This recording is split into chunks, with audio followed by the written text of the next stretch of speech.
The notification blinked on my phone at 11:43 p.m. A little red badge from the banking app. Automatic payment failed. The amount was $32. I remember holding the phone in the dark and thinking, the number was small. The meaning wasn't.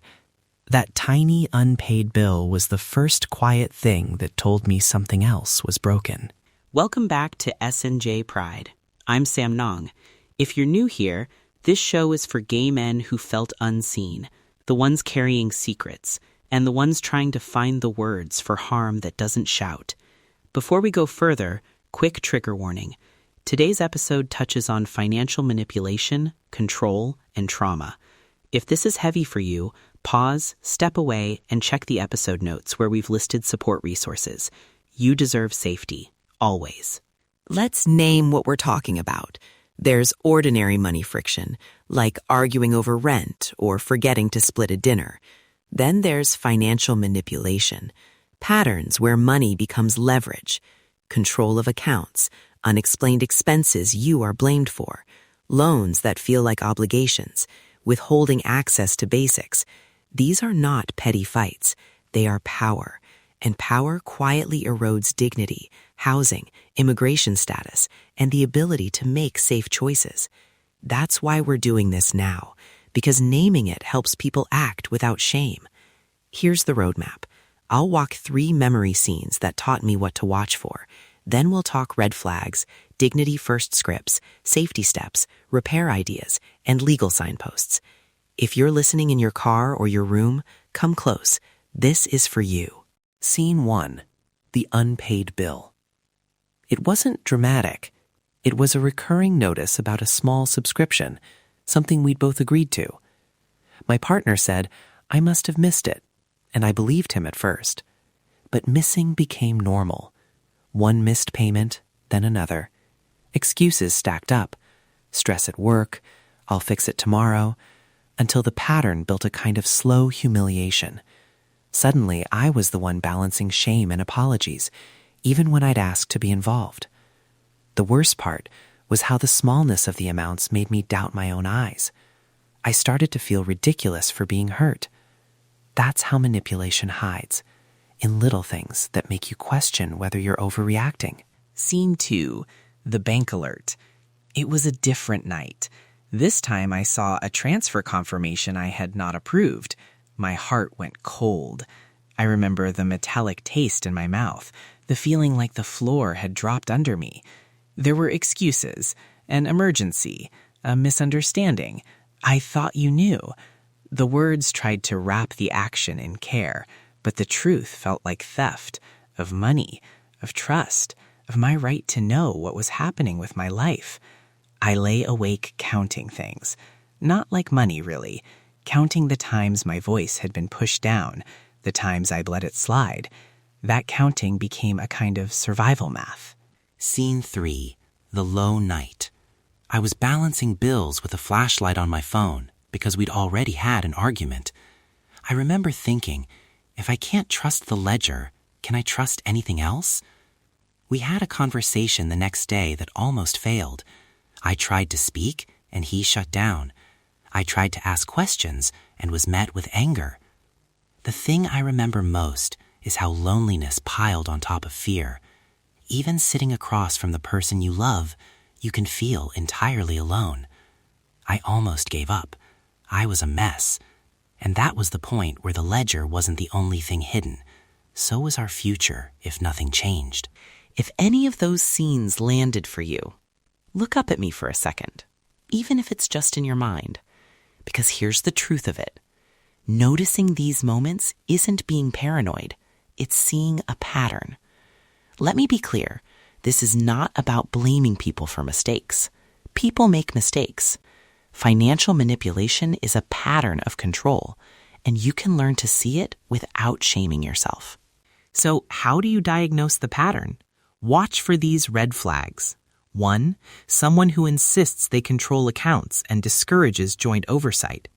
2. Repeated unexplained transfers or debts you didn't agree to. 3. Loans that come with emotional strings. If you loved me, you'd take this on. 4. Being cut off from cards, passwords, or basic financial information. 5. Weaponized budgeting, tiny punishments disguised as discipline. None of these on their own prove malicious intent, but together they point to a dynamic where money is used to limit your options. Notice the feeling in your body when you try to ask about money. If your stomach drops or your voice goes soft, that feeling is data. If you decide to raise the issue, dignity-first scripts help keep you safe and keep the conversation focused. Here are 3 that I used and revised. Script 1, curiosity first. I saw this charge and I wanted to understand it better. Help me see what I'm missing. Say it like you're genuinely asking, not accusing. Script 2, boundary first. I need access to our accounts so I can pay rent on time.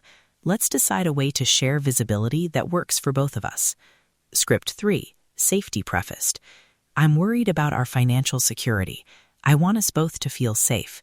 Can we set a time this week to look at everything with calm and a third party if needed? These lines are short, clear, and remove shame.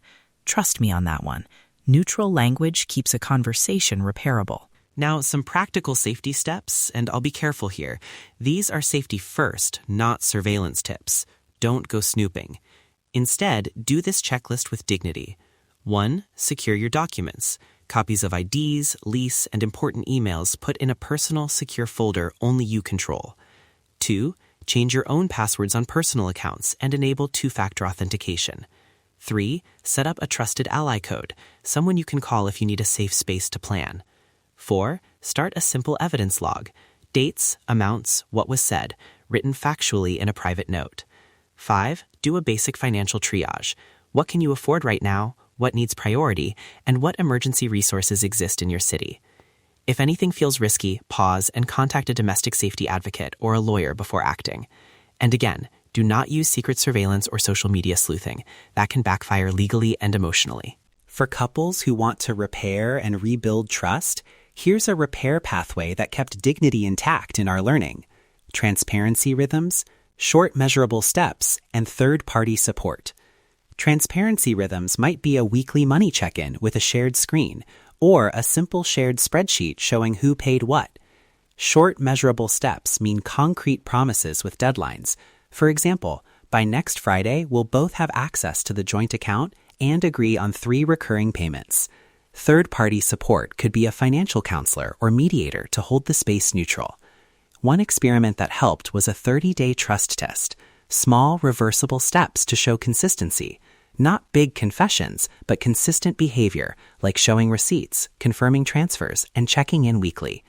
If those small actions are followed by accountability for missteps, trust can begin to be rebuilt. If they're not, you get clearer information about the relationship's safety. There are legal and community signposts I want to name so you don't feel alone navigating them. If you're worried about eviction, wage garnishment, or immigration consequences, seek legal aid immediately. Many cities have free or low-cost services for tenants and survivors of financial abuse. Domestic violence organizations often help with financial coercion cases and can connect you to emergency funds. Financial counselors who specialize in abuse can help you rebuild credit and access. We've put vetted links in the episode notes. If you're considering any action that could affect your legal standing, get advice first. The truth is, safety is the priority, not proving the other person wrong. If you're sitting with shame right now, please hear this. Shame is a response to being controlled, not evidence you deserve it. If you're scared to tell anyone, that's normal. Start with one small step. Tell one trusted person, or send an anonymous message to a support line. Small steps count. If you're the partner who harmed someone with money, I want to speak to you too. Owning harm looks like full transparency, willingness to join counseling, concrete financial repair, and accepting accountability without framing it as an inconvenience. Repair is not a one-time apology, it's measurable change. We both learned that the hard way, and it's still work we choose every day. If this episode stirred something, a memory, a worry, or even a relief, you don't have to carry it alone. Pause if you need to. Reach out to one trusted person, or use the resources we listed in the notes. And if you feel comfortable, DM us or comment below with the phrase, "I hear you," and tell us one small safety step you'll try this week. You don't need to share details, just that you're taking a breath and doing one thing. That small move matters. We're not therapists. We're just two gay men who've lived through messy things and kept choosing each other. If today's episode brought up a lot, consider reaching a professional, a lawyer, a domestic safety advocate, or a financial counselor before high-stakes actions. The safe route often looks slower, quieter, and more strategic. You are worth that care. Thank you for listening. If something here helped you even a little, tell us. DM or comment, "I hear you," and a small step. And if you can, share this episode with someone who might need permission to act without shame. You are not alone. I believe in you. We'll see you next time on S&J Pride.